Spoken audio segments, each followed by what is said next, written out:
Students are our future. We care a lot about what they think, what their needs are, how we can push boundaries, how we can innovate. They're the ones that are going to continue to use our applications. They're the ones that are helping us determine where we need to go.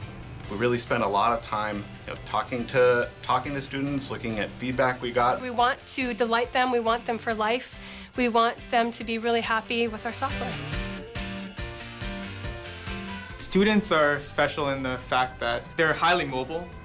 They could be in a classroom 1 minute, they could be in a coffee shop the next minute, in a bus the next minute. The performance work we're doing is really going to help students because no matter what kind of internet connection they're on, they're going to get a crisp email reading and triaging experience. In the next release, we're actually working on a scenario that we allow the students to share out their calendars to their friends and families and coworkers. They could either view your calendar or they could subscribe to it in the calendar that you have.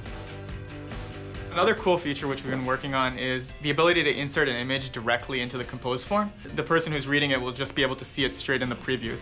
In this release, we've added themes. One thing in the future which we want to do is let users create their own themes, so it's some kind of viral theming concept.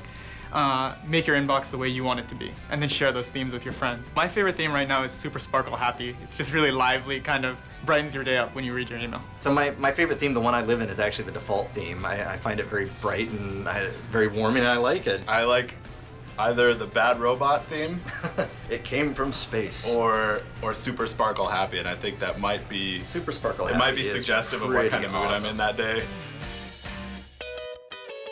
Students have really busy lives. They have classes, they have parties they have to go, they have family and they have friends. One thing we're doing around calendaring is how can we make it more fun and personalizable, but also deal with all these complex scenarios. For example, if you have a social event that you want to go out on a Friday night, you don't necessarily have to commit to it. You don't care if you're available from 9 to 1 a.m. It's just, you know what, I might show up sometime during that time. So how do we represent that in the calendar? I think sometimes we forget that email is about communicating and it's about people and it's about connecting with others. And I think when you think about it that way, it is a very, very powerful tool. And I think we just need to keep on pushing it out into the future and seeing different ways we can seamlessly integrate it with all the other ways people communicate.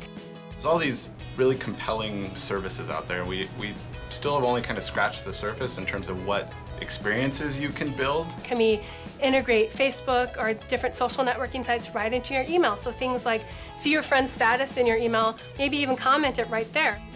I myself went on visits to universities and sat down and talked to students. What are their problems? What are their challenges? How do they work with their class? What kind of projects do they do? It's not only helps us identify the problems we need to go fix, but it always provides a really new and interesting perspective on how their lives are touched by technology and what they need. And it's something that we all care about, and we take a lot of time to really go listen to them about it.